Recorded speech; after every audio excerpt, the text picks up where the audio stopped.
Alain, propos d'un Normand. Solidarité, dis-je au moraliste. Vous n'avez que ce mot à la bouche, et il n'explique rien. Il ne sert à rien du tout pour la direction de la vie. Il y a 1000 formes de la solidarité. Par institution, on peut se rendre solidaire d'un groupe d'hommes, pour une fin quelconque. Je m'associe à d'autres hommes pour acheter. Nous sommes solidaires. Je m'associe à d'autres hommes pour cambrioler. Nous sommes solidaires. Je vous entends. Il y a une solidarité naturelle, que nous n'avons pas voulu, que nous subissons. C'est de celle-là qu'il faut s'inspirer. Cela irait assez bien si l'individu n'appartenait qu'à un groupe. Mais il appartient naturellement à plusieurs groupes. J'appartiens à un certain groupe politique. Je dis politique, non au sens vulgaire du mot, mais au sens plein du mot. Je suis français. Ce qui arrive à tout Français, en quelque lieu que ce soit, m'intéresse, si je sais comprendre. Le prestige de la France, c'est mon prestige. L'honneur de la France, c'est mon honneur. Et ce ne sont point là des mots sonores.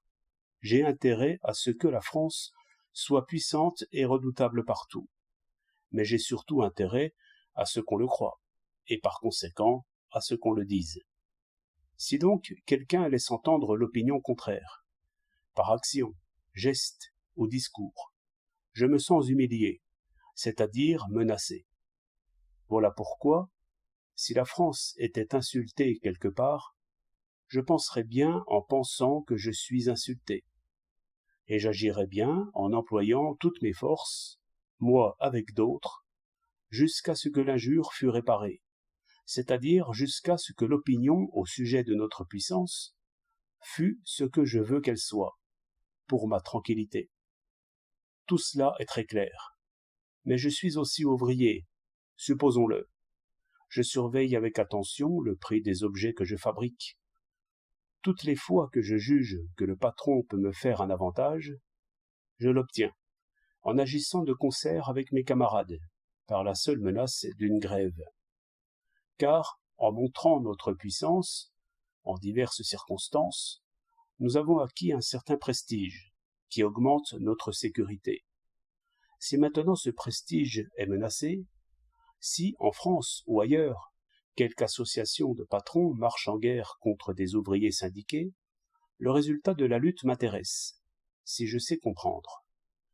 Toutes les fois qu'un ouvrier, en quelque lieu que ce soit, est contraint d'accepter un salaire de famine, je suis personnellement atteint et diminué. Je suis solidaire, moi, qui vis d'un salaire, de tous ceux qui vivent d'un salaire.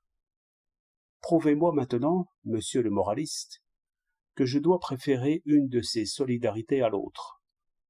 Prouvez-le-moi, sans faire appel à quelque autre principe. Argumentez. Je vous attends. 3 septembre 1907.